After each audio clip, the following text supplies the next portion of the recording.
하나님 말씀 함께 받겠습니다. 로마서 6장 3절 4절입니다. 성경을 들고 자리에서 일어서 주십시오.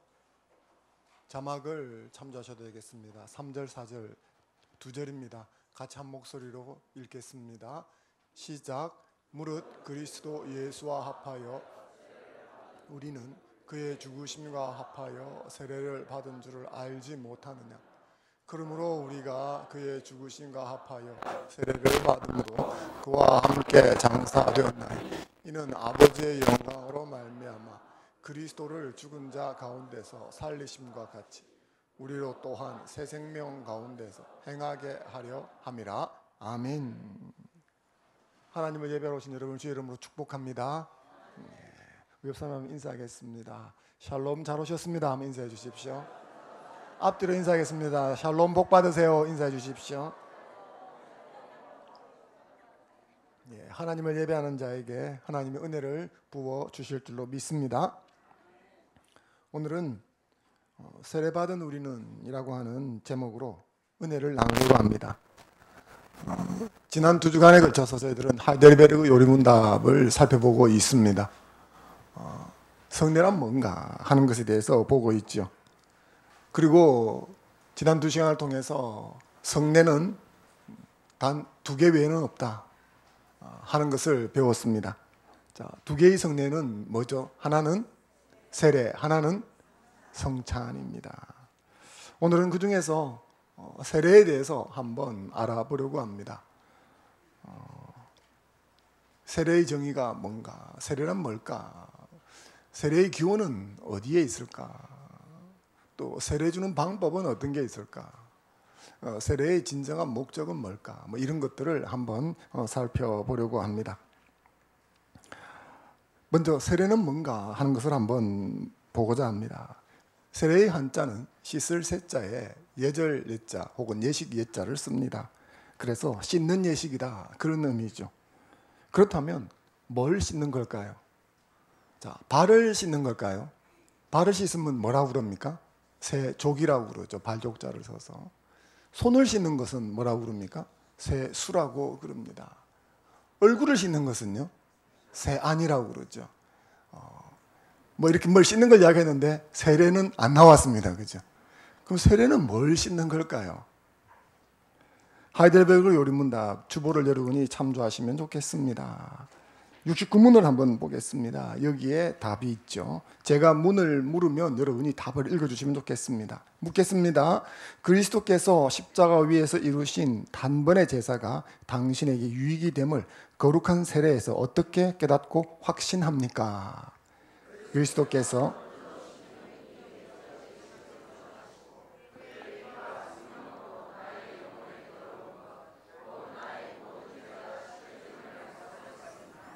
이것은 물로 씻어. 아멘. 우리가 물로 몸을 씻는 것은 몸에 묻은 더러운 것을 씻어내려 함이지 않습니까? 세례는 영혼에 묻은 더러운 것을 씻어내는 것이라고 합니다. 그 더러운 것은 죄를 말하는 거죠. 그래서 세례는 죄를 씻는 것을 상징합니다. 물이 죄를 씻어주는 것은 아니지만 상징을 한다는 것이죠. 자, 이것을 좀 더 구체적으로 이야기해 주는 것이 70문입니다. 제가 질문하면 여러분이 답을 읽어주시면 좋겠습니다. 그리스도의 피와 성령으로 씻겨진다는 것은 무슨 뜻입니까?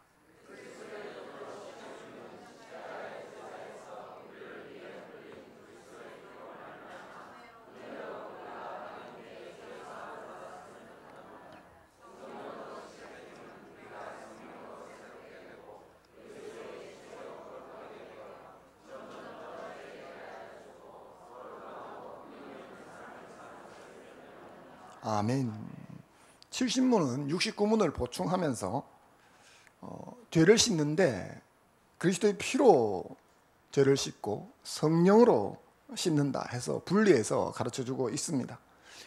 웨스트민스터 신앙고백서 166문을 참조해 보면 거기에는 이런 구분을 하지 않고 단순하게 그리스도의 피로 죄사함을 받고 영생에 이르는 표와 임치입니다. 이렇게 가르치고 있습니다. 반면에 지금 우리가 함께 나누는 도르트문트 하이델베르그 요리문답에서는 이 둘을 구분해서 가르쳐주고 있죠. 그것은 그럴 필요성이 있다 여겼기 때문입니다. 이 70문에 의하면 그리스도의 피로 씻음과 성령의 씻음이 따로 있다고 말하는데, 그리스도의 피로 씻음은 단번에 죄가 해결되고 정결케 된다 하는 측면을 강조하기 위해서 가르치는 것입니다. 반면에 성령으로 씻긴다 하는 것은 점점 더 죄에 대해서 죽고, 즉 무슨 말이죠? 점진적으로 죄가 해결되어진다 하는 것을 강조하기 위해서 한 것입니다. 웨스트민스터 신앙고백서의 166문에서는 그 둘을 합해서 한마디로 했다면, 하델베르그 요리문답 70문에서는 그것을 조금 더 세분화해서 이야기를 한 것이죠. 그런데 그 어떤 것이든지 간에 세례는 그리스도의 피로 죄 씻음 받음에 대한 외적인 표와 인이다 하는 것은 변함이 없는 것입니다. 지난 시간에 저희들은 성례라고 하는 것은 표와 인이다라고 배웠죠. 세례는 죄 씻음에 대한 표와 인이 된다 하는 것입니다. 베드로전서 3장 21절 말씀을 같이 한번 읽어보겠습니다. 시작. 물은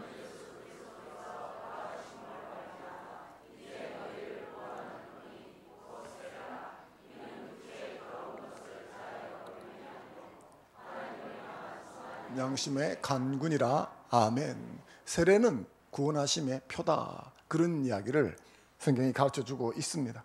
그래서 세례가 뭐냐 하면 죄 씻음에 대한 구원의 표와 인이다, 이렇게 여러분이 이해하시면 좋겠습니다. 세례가 무엇이냐 하는 것을 살펴보았다면 세례의 기원에 대해서 한번 살펴볼 필요가 있죠. 세례는 어떻게 시작이 되었을까 하는 것입니다. 저와 여러분들이 교회를 출입하면 얼마 지나지 않아 세례를 받습니다. 근데 왜 세례를 받는가? 그 세례를 받았다면 세례가 뭔가에 대해서는 좀 알고 있어야 되지 않겠습니까? 세례라고 하는 의식은 역사적인 흔적들을 여기저기에 남겨놓았습니다. 구약 성경 안에도 이런 것이 세례구나 할 만한 것들이 있습니다. 대표적인 것이 정결례라는 것이 있습니다. 미크바라고 하는데 정결 예식. 그러니까 하나님 앞에서 정결한 몸을 가져야 하나님께 나갈 수 있다.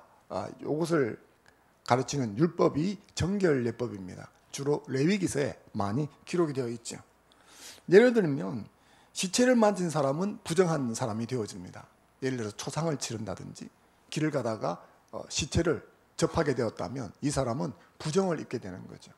그럼 이 사람은 성전에 갈 수가 없습니다. 제사를 드릴 수도 없고 예배에 참여할 수도 없고 절기에 참여할 수도 없죠. 이 사람은 이 부정을 씻어야 합니다. 이 부정을 씻는 것을 정결예법이라고 하는 것이죠. 그래서 토라에서 제시한 대로 몸을 물에 씻는 것입니다. 온전히 목욕을 하고 정결한 상태를 회복한 다음에 성전에 들어갈 수 있습니다. 여기서 물에 잠긴다라고 하는 것은 정화와 회복을 이야기하는 것입니다. 레위기 15장 5절에 보면 시체를 보고 부정한 사람은 몸을 씻어야 한다라고 하는데, 이 씻는다라고 하는 히브리어가 라하프라는 단어입니다. 라하트라는 단어인데 이 단어를 헬라어로 번역을 할 적에 밥티조라고 하는 단어를 썼습니다. 이 밥티조가 오늘 우리가 다뤄보려고 하는 세례를 받다라는 뜻이 되어집니다. 그래서 이 정결예법 속에서 세례의 흔적을 찾아볼 수가 있는 것이죠. 그것은 곧 유대교에서 이 세례의 흔적을 찾아볼 수 있는 것과 같은 것입니다. 이 토라를 모토로 하는 것이 유대교죠. 그러니까 유대교 안에는 이 세례 의식의 흔적들이 있습니다. 이방인들이 유대인이 되려고 한다면 할례를 받아야 합니다. 그리고 할례를 받고 나서 몸이 상처에서 회복이 되면 그 사람을 데리고 강가로 갑니다. 강에 가서 세워놓고 토라를 낭독을 합니다. 그리고 그것을 받아들인지를 묻습니다. 우리로 치면 세례문답을 하는 거죠. 그리고 그렇게 아멘이라고 하면 그 사람을 물에 담급니다. 담갔다가 나오면 그 사람을 유대 교인으로 받아들여 주는 것입니다. 흡사 우리가 알고 있는 세례의식과 많이 비슷한 것이죠.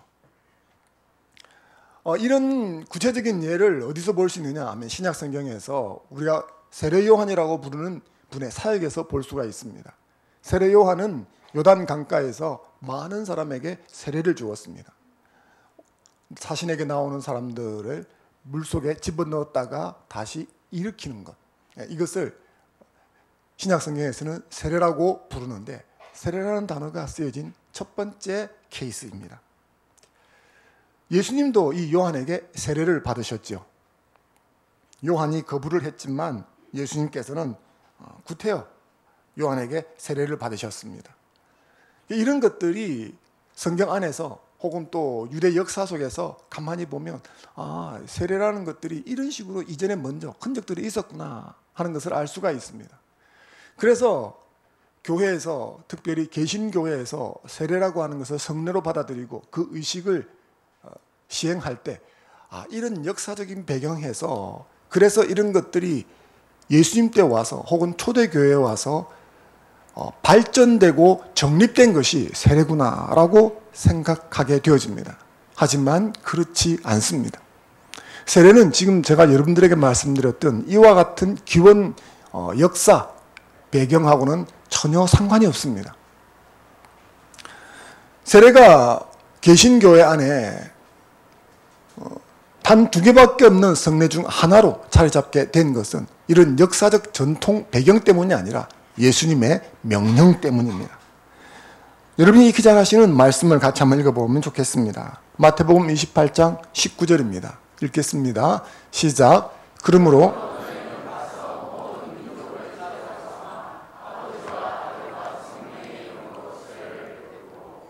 예수님이 부활하시고 난 다음에 제자들에게 이 명령을 내리시는 거죠. 아버지와 아들과 성령의 이름으로 뭐 하라고요? 세례를 주라. 그래서 세례의 진짜 기원, 유일한 기원은 바로 예수 그리스도의 명령입니다. 성경 말씀입니다. 이게 왜 중요하냐? 그러면 이 예수님의 말씀이 없고는 다른 기원이 없다는 것을 받아들일 적에 인간의 임의로 다시 성례를 더하거나 빼거나 하지 못하게 된다는 거죠. 지난 시간에 저는 여러분들에게 로마 가톨릭에서 시행하는 7개의 성례에 대해서 말씀을 드렸습니다. 그건 역사 속에서 사람들이 중요하다 혹은 필요하다고 생각되는 것들을 자꾸 첨가하다 보니까 만들어진 거예요. 세례의 기원이 그와 같으면 이게 더 늘어날 수도 있고 또 없어질 수도 있는 것이죠. 근데 세례의 기원은 그런 데 있지 않습니다. 세례의 기원은 말씀에 있습니다. 예수 그리스도의 명령에 있습니다. 인간이 중요하게 생각하느냐, 편의에 얼마나 도움을 주느냐, 신앙에 어떤 유익을 주느냐, 그런 것이 아니었습니다. 하나님의 명령이기 때문에 교회가 이것을 받아들여서 시행하는 것입니다. 어떤 사람이 교회에 들어오면 멤버십을 주고 소유의식을 주어가지고 교회에 붙들어 놓으려고 사람이 임의로 만든 게 아닙니다. 주님께서 시행하라 명령하시기 때문에 시행되는 것이 세례 제도라는 것을 꼭 여러분들이 기억하시면 좋겠습니다. 이 세례를 줄 때 세례의 방법이 있습니다. 즉 물로 세례를 주게 되는데 물을 어떻게 사용하느냐에 따라 가지고 세례 방법이 나누어집니다. 대개 크게 보자면 3가지 정도가 되어집니다. 적실 침자를 사용한 적수례라는 것이 있습니다. 물에 적신다. 그래서 몸 전체가 물속에 푹 적셔진다 하면 이게 적수례가 되는 것입니다. 오늘날 침례교회라고 불리는 교회들에서 사용하고 있는 방식이죠. 그래서 이 적수례를 약칭 침수례를 약칭 침례라고 부릅니다. 또 하나는 물댈 관자를 써서 관수례라고 하는 것이 있습니다. 이건 머리에 물을 부어 흘러내리도록 하는 거죠. 예를 들면 물병 같은 것을 사람 머리 위에서 이렇게 대면 쭉 물이 흐르지 않습니까? 그렇게 흘러내리도록 하는 방식입니다. 이것은 오늘날 로마 가톨릭 천주교에서 사용하는 방식입니다.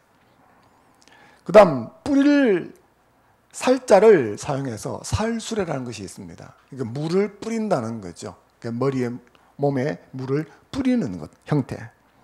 이것은 오늘날 개신교회에서 주로 사용하는 방식입니다. 약칭 세례라고 부르는 것입니다. 천주교에서 사용하는 방식, 관수례는 논외로 치겠습니다. 기독교회 안에는 이 몸을 온전히 물속에 푹 잠그는 침수례와 사람의 몸에 물방울을 이렇게 뿌리는 이 살수례, 이 두 가지가 있는데 프로테스탄트, 개신교회 대부분은 이 침수례와 살수례가 다 성경적으로 유효하다. 즉 어떤 것을 택해도 상관이 없다. 이렇게 봅니다. 반면 침례교단, 보통 우리가 침례교회라고 부르죠. 이 침례교회에서는 이 살수례는 무효하다. 성경에 근거가 없다. 그래서 침수례, 침례를 받아야 한다. 이렇게 가르칩니다. 왜 침례교단이 이 침수례, 사람의 몸이 물에 온전히 적시는 것만이 참된 세례의 방법이라고 주장하는가? 본문 3절 말씀을 같이 한번 읽어보겠습니다. 시작. 무릇 그리스도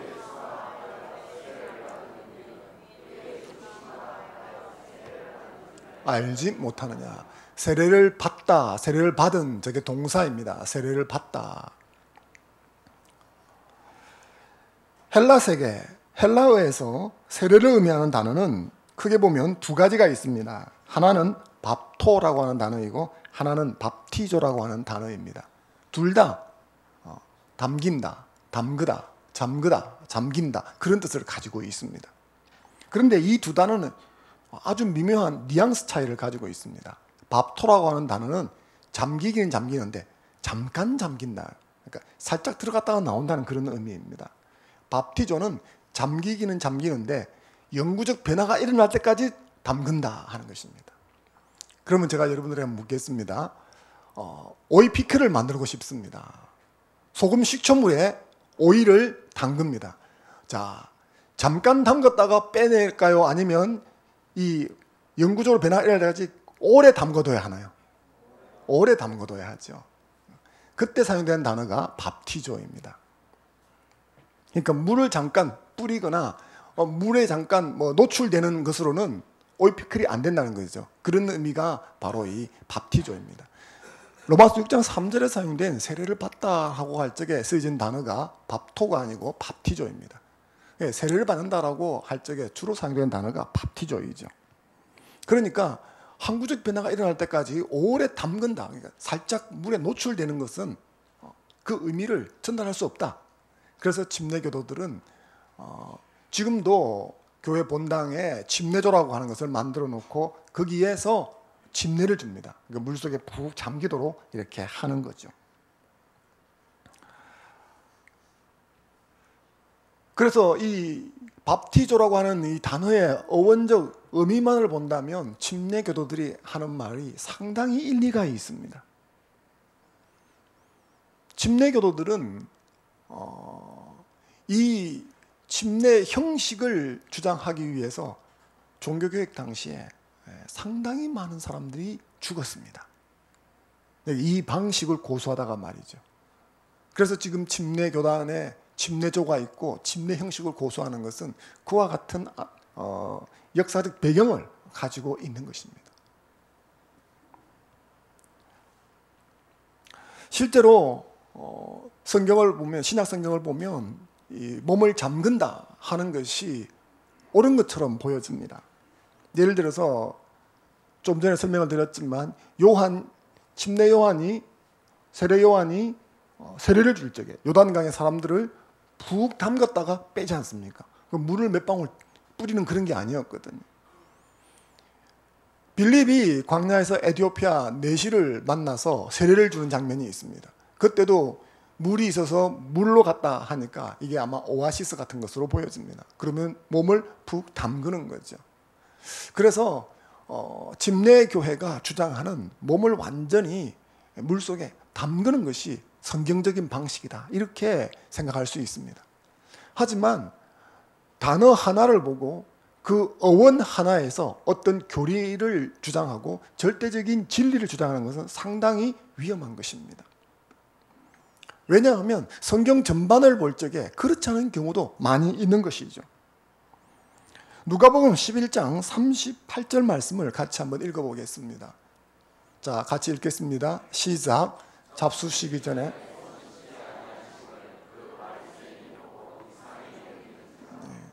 씻지 아니하다. 이거는 씻다에 노가 붙은 거죠. 아니다가. 씻는다로 한 단어가 밥티조입니다. 이것은 몸을 잠그는 것이 아니라 잠깐 넣었다가 빼는 그런 의미를 가지고 있는 거죠. 같은 밥티조라고 하는 단어도 항상 어디에 완전히 꼭 담겨 있어야 한다. 그런 의미를 전달하지는 않습니다. 사도행전 2장 41절 말씀을 같이 한번 읽어보면 좋겠습니다. 사도행전 2장입니다. 2장 41절입니다. 시작. 그 말을 받은 사람들은 이 장면은 오순절 성령께서 임했을 때 큰 소동이 일어났습니다. 그때 몰려온 사람들에게 사도 베드로가 설교를 하게 되어지죠. 그리고 그 설교에 감동받은 사람들 중에 3,000명이 그날 예수님을 영접하게 되어집니다. 그래서 그들이 예수님을 영접한 것을 기념하면서 그들에게 세례를 준 것이죠. 그날 3,000명이 세례를 받은 것입니다. 근데 한번 생각해 보죠. 3,000명 세례를 어떻게 주겠습니까? 예루살렘에는 강이 없습니다. 실로암이라고 하는 조그만 못이 있는데 그건 3,000명을 수용할 수가 없어요. 큰 욕조도 없고. 그러니 3,000명에게 세례를 준다. 그러면 요단강으로 가야 되는데 갈 수가 없는 거죠. 거리가 있어서 말입니다. 그러니 이때는 침례, 즉 물에 푹 잠기는 형식 말고 다른 형태로 세례가 베풀어졌을 것이다 하는 것을 우리가 쉽게 알 수 있죠. 사도행전 16장 33절 말씀을 같이 한번 읽어보겠습니다. 시작. 그 밤 그 시각에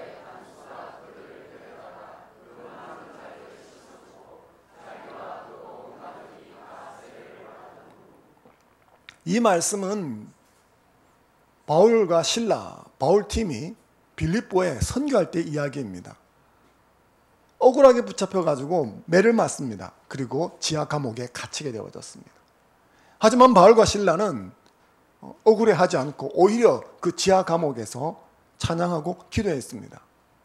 사도행전 16장에 나오면 그때 그 지하 감옥의 터가 흔들리면서 옥문이 열리고 잠그었던 이 족쇄들 이런 것들이 풀려졌다고 그랬습니다.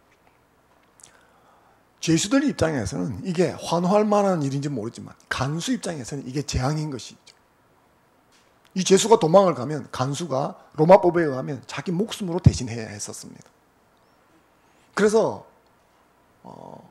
공황 상태에 빠져있던 이 간수에게 바울이 걱정하지 마라. 우리가 도망가지 않았다. 여기 있는 사람 아무도 도망가지 않았다. 그렇게 이야기를 하며 안돈시켜 주었습니다. 이 일을 계기로 그 자리에서 간수는 바울에게 어떻게 이런 일이 또 이런 상황 속에서 당신은 어떻게 그렇게 담대하게 있을 수 있는지 묻다가 보니까 자연스럽게 복음이 전해졌습니다. 그리고 예수 그리스도를 믿게 되었습니다. 그가 이 빌립보 간수가 예수를 믿어서 빌립보 교회를 세우는 중추적인 역할을 하게 되어지죠. 그 너무 고마워서 그 밤에 자신의 집으로 바울과 실라를 데리고 갑니다. 대개 로마 시대에 의하면 간수의 집은 교도소 안에 있든가 아니면 교도소 바로 붙어 있었습니다. 감옥 바로 옆에 있거나 데려갈 수는 있는 거죠. 하지만 데려가는 일은 불법입니다. 그런데 이제 간수의 재량을 넘어서 살짝 데리고 간 것이죠. 매를 워낙 맞았는데 치료를 받지 못하는 거예요. 그래서 데려가서 아픈 상처에 치료를 해줍니다. 고마움을 표시를 하는 거죠. 그리고 그 바울에게 그런 상황 속에서 음식을 대접하고 여러 이야기를 하면서 복음에 대해서 더 많이 듣습니다. 그리고 그 자신뿐만 아니라 그 가족들이 전부 예수 믿기로 하는 것이죠. 온 가족이라고 하면 여기 있는 하인들도 포함이 되는 것입니다. 그 밤에, 그러니까 뭐 새벽녘쯤 되었겠죠. 그 밤에 온 가족이 다 세례를 받았는데 어디 가서 세례를 받았느냐 하는 거죠. 개인의 집에 욕조가 없습니다. 그 밤중에 죄수의 몸에 있는 바울을 데리고 빌립보 외곽 지역에 있는 강까지 갈 수가 없는 거죠. 그러니 이때도 틀림없이 침례 형식이 아닌 다른 형식의 세례가 주어졌을 것이다 하는 것을 알 수가 있습니다. 따라서 성경 곳곳을 살펴보면 침례 방식만을 고집하는 것이 아니라 상황과 여건에 따라서 다른 방식으로도 세례가 베풀어졌다는 것을 우리에게 보여주고 있습니다. 그럼에도 불구하고 침례 방식만 성경적이라고 고수하고 다른 방식은 비성경적이기 때문에 그렇게 받은 침례는 무효하다라고, 세례는 무효하다고 말하는 것은 어불성설인 것입니다. 침례교도들은 예전에 이 침례 방식, 이게 뭐라고 말입니다. 이거 지키느라고 목숨까지 잃었던 사람들이 많이 있었습니다. 그런데 생각해 보면 물로 어떤 방식으로 세례를 주느냐 하는 것은 세례의 본질적인 요소가 아닙니다. 비본질적인 요소입니다. 이건 목숨을 걸 만한 일은 아닌 것이죠. 제가 여러분들에게 세례를 물로 어떤 방식으로 주느냐 하고 알려드리는 것은 이게 본질적인 요소가 아니라 비본질적인 요소이지만 우리가 세례받은 교인으로서 어떤 방식의 세례가 있는가 하는 것을 알 필요가 있어서 말씀을 드리는 겁니다. 그리고 특별히 혹시 여러분이 침례 교인들과 교제를 하신다면 이런 말들이 나올 때 이 배경을 이해를 하시고 들으시면 좋을 것 같습니다. 그래서 침례 교인들이 쓰는 성경은 이 성경책에 세례라고 되어 있는 부분은 전부 침례로 다 고쳐져 있습니다. 그만큼 중요하다는 거죠. 근데 여러분들이 이제 이 부분이 어떤 식으로 전개가 되었는가 하는 것을 아실 필요가 있습니다. 그래서 침례교단을 제외한 모든 개신교회는 침례나 혹은 세례, 그러니까 물을 몸에 푹 적시는 거나 혹은 몸에 물을 뿌리는 거나 상관이 없다라고 보고 있습니다. 그리고 그것이 올바른 견해입니다. 그래서 이 사실을 여러분이 아시면 좋겠습니다. 세례의 방법 때문에 논란이 있지만 정말 중요한 것은 세례의 방법이 아니죠. 세례의 의, 세례의 목적, 그런 것이 되겠습니다. 본문 3절, 4절 말씀을 같이 한번 다시 읽어보겠습니다. 시작. 무릇 그리스도 예수와 합하여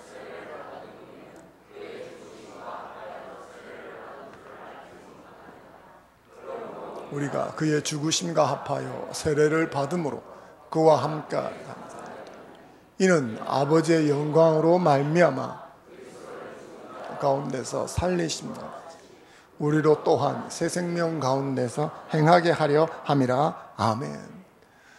세례에 대해서 가장 명확하게 말씀을 해주는 구절 중에 하나가 오늘 우리가 읽었던 로마서 6장 3절 4절입니다. 이 본문 말씀에 의하면 세례의 의미를 두 가지로 이야기해 주죠. 첫 번째, 세례는 죽음의 사건이라고 가르쳐 줍니다. 물속에 잠긴다 하는 것은 옛사람이 죽는 것을 뜻하는 겁니다. 이것은 죄 씻음을 받았다라는 의미가 되어집니다. 물론 물이 씻어주는 것은 아니죠. 하지만 상징하는 것입니다. 두 번째는 생명의 사건입니다.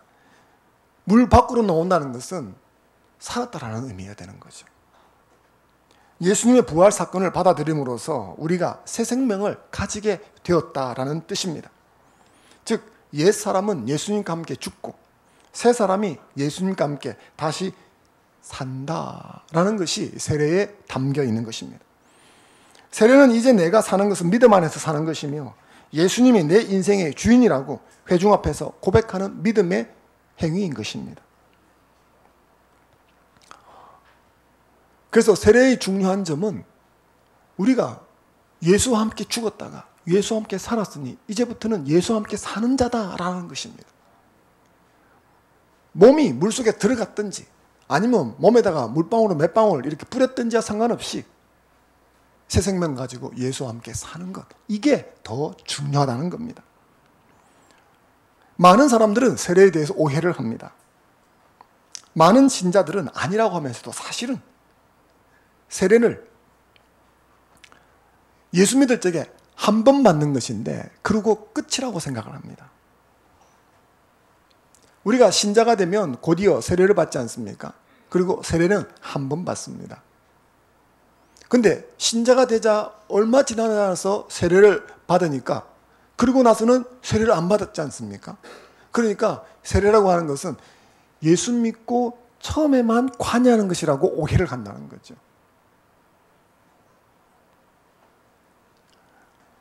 그것은 우리가 구원을 편의상, 칭의구원, 성화구원, 영화구원 이런 식으로 나누어서 설명하는 이 설명의 함정에 빠진 것입니다. 설명을 좀 하고 그래서 이해를 도와주려고 칭의구원, 성화구원, 영화구원 이렇게 말하지만 구원이 세 개가 있는 게 아닙니다. 구원은 하나밖에 없는 것이죠. 칭의와 성화와 영화를 다 포함하는 겁니다. 내가 예수 믿고 구원받았다는 것을 세례로 표현할 적에 이 구원의 효력이 세례가 표현하는 거예요. 그걸 예수 믿을 때 처음에만 효력이 되고 그 다음에는 없다? 아닌 것입니다. 전 생애를 통해서 세례가 영향을 끼치는 것이죠. 이런 점 때문에 하이델베르그 요리문답은 70문에서 보혈의 씻음과 성령의 씻음을 따로 나누어 놓고 단번의 죄 씻음과 점진적인 죄 씻음을 이야기를 해주는 거죠. 세례는 한 번 받았지만 그 효력은 단번의 씻음과 그리고 그 이후에 점진적으로 씻음 받는 모든 것들을 포함하고 있는 것입니다. 그래서 세례의 중요한 점은 그 효력에 의해서 날마다 그리스도와 연합한 삶을 살아간다는 겁니다.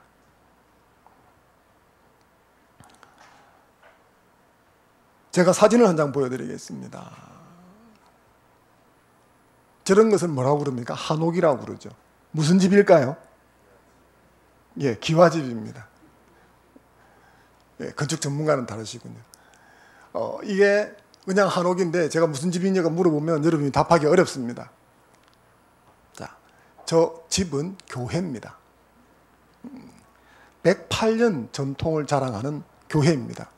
무슨 교회인지 아시겠습니까? 이름이 있습니다. 기역자 교회입니다. 예. 전북 김제시 금산면에 가면 이 교회가 있습니다. 금산교회입니다. 그런데 금산교회라고 불리기보다는 기역자 교회로 더 불려지고 있습니다. 금방 보여드린 것은 이 금산교회 외부 전경입니다. 왜 기역자로 불려지느냐? 내부 전경을 한번 보면 좋겠습니다. 내부가 이렇게 되어 있습니다. 예배를 저런 식으로 드립니다. 지금도 예배를 드립니다. 다음 사진 한 장 보겠습니다. 예, 저렇게 예배를 드립니다. 여러분 그 보이시는지 모르겠지만 저 다른 통로 쪽에 하얀색 천이 있죠. 저게 커튼입니다. 저게 커튼인데 무슨 커튼이냐면 남녀 구분 커튼입니다.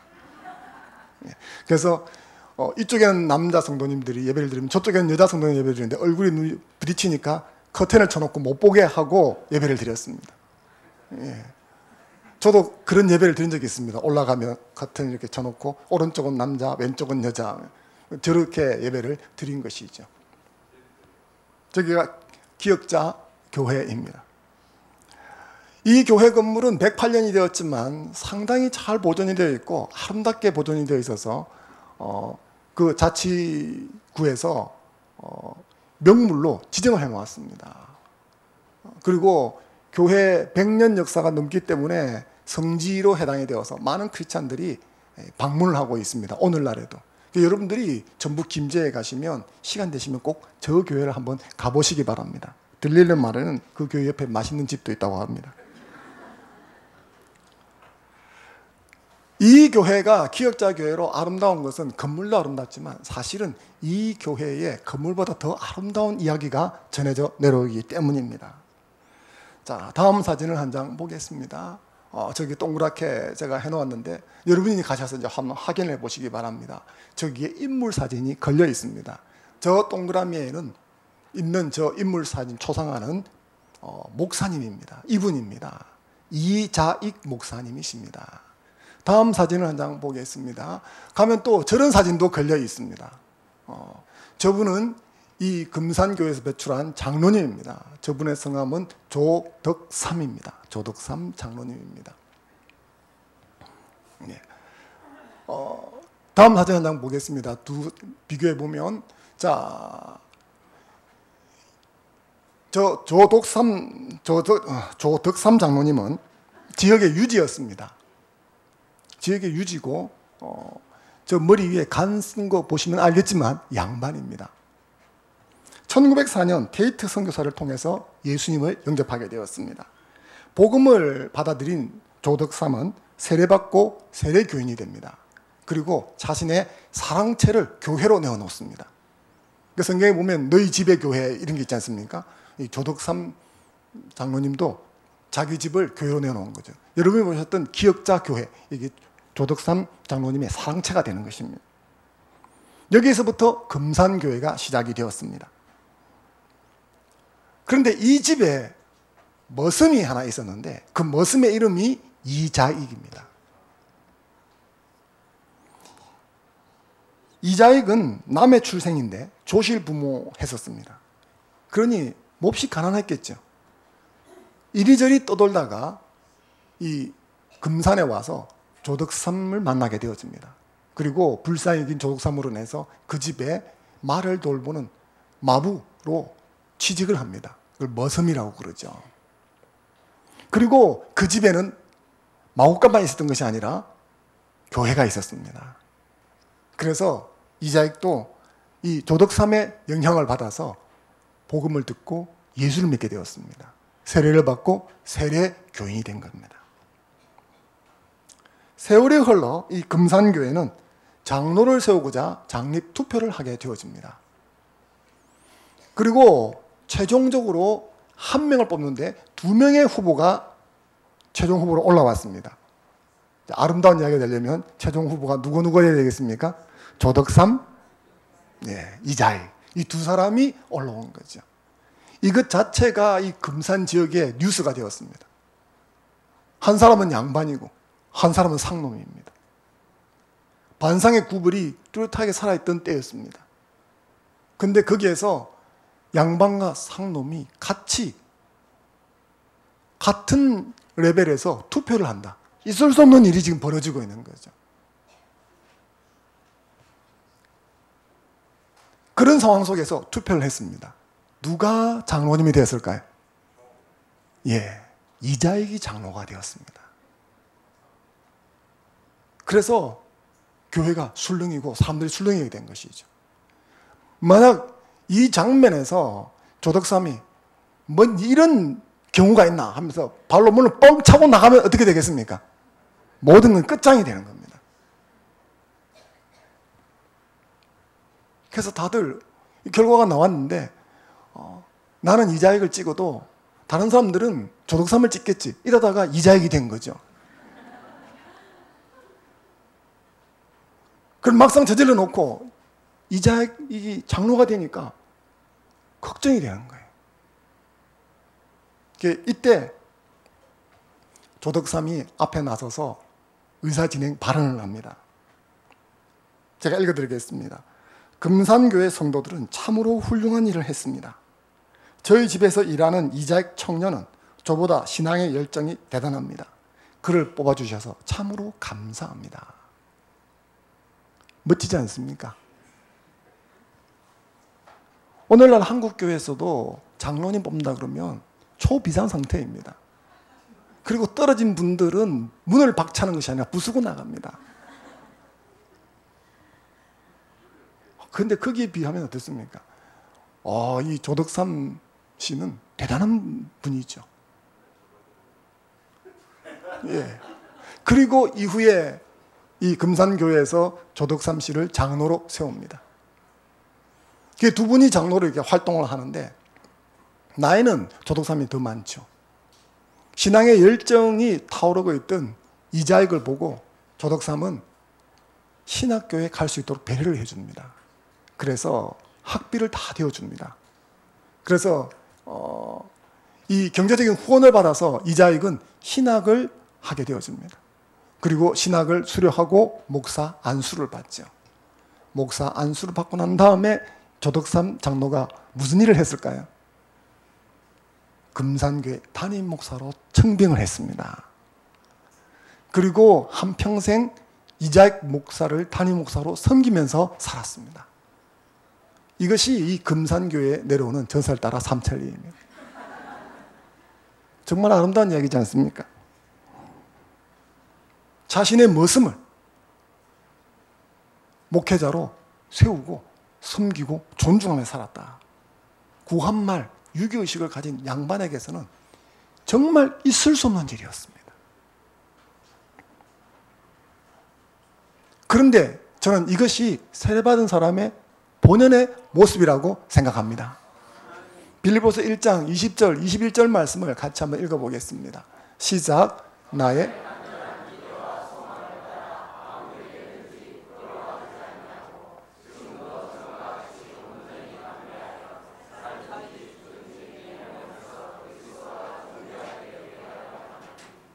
이는 내게 사는 것이 그리스도니.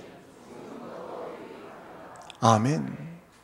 예수님께서 세례를 제정하시고 기대하시는 바가 바로 이 구절 속에 담겨 있지 않습니까? 그리고 그 모습은 제가 여러분들에게 소개시켜드렸던 금산교회의 아름다운 이야기 속에 담겨 있다고 믿습니다. 오늘날 안타까운 현실 중에 하나는 세례를 받았다는 많은 신자들이 세례의 본뜻에 위배되는 삶을 아무렇지도 않게 산다는 거죠. 세례를 통과 의례처럼 생각하고 그냥 교회 오면 받는 거니 생각을 하고 그거 받으면 천국 가니 이렇게 생각을 할 뿐이라는 거죠. 하지만 세례는 그런 게 아닙니다. 죄 씻음을 받고 새 생명 얻어서 그리스도와 연합한 삶을 살아간다는 징표로 주어진 것입니다. 그러므로 저는 여러분들에게 남 탓하지 말고 나부터 세례받은 자답게 살겠다고 결심하기를 권유드리고 싶습니다. 만약 저와 여러분들이 주님의 죽으심에 연합하고 주님의 부활에 연합해서 오늘날의 조덕삼 장로님 같은 삶을 산다면 하나님께 영광을 돌리게 될 줄로 믿습니다. 그리고 그런 우리를 통해서 하나님의 영광이 드러나게 될 줄로 믿습니다. 우리 화평교회 모든 성도님들은 이와 같이 세례의 의미를 알고 살아가는 자가 되기를 주의 이름으로 축원합니다. 어떤 한 유대인 부부가 있었습니다. 결혼의 결실로 첫 아들이 태어났습니다. 그 아이 이름을 지어주는 것으로 부부가 심히 다투었습니다. 그래서 결국 합의를 보지 못한 부부는 랍비에게 찾아갔습니다. 아내가 랍비에게 말합니다. 남편은 시아버지의 이름을 따서 아들의 이름을 지어주자 그러고 저는 제 친정아버지의 이름을 따서 아들의 이름을 지어주고 싶습니다. 합의가 안 됩니다. 어떻게 하면 좋겠습니까? 당신 아버지 이름은 뭡니까? 우리 아버지 이름은 요셉입니다. 랍비가 남편에게 물었습니다. 그러면 당신 아버지 이름은 뭡니까? 요셉입니다. 랍비가 가만히 들어보니까 좀 이상하거든요.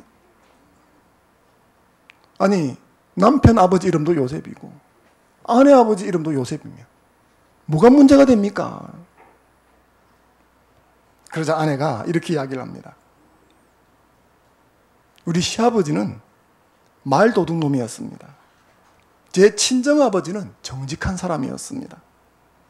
그냥 요셉이라고 지으면 우리 아들이 누구 이름을 따서 지었는지 어떻게 알겠습니까? 시아버지 이름을 따른 것인지 친정아버지 이름을 따른 것인지.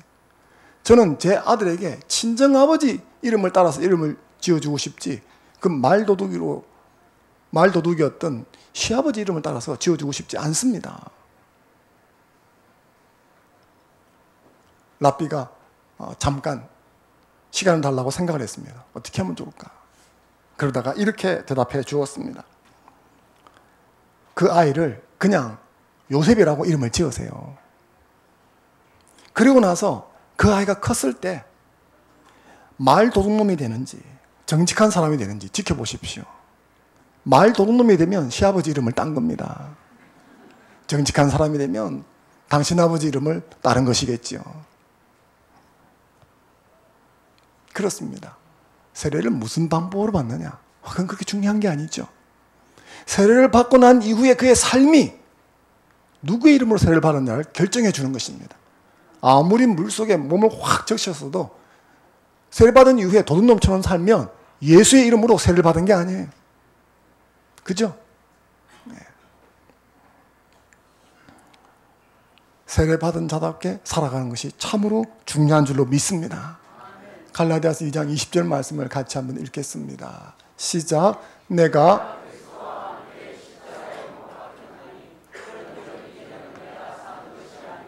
오직 내 안에 그리스도께서 사시는 것이라. 이제 내가 육체 가운데 사는 것은 나를 사랑하사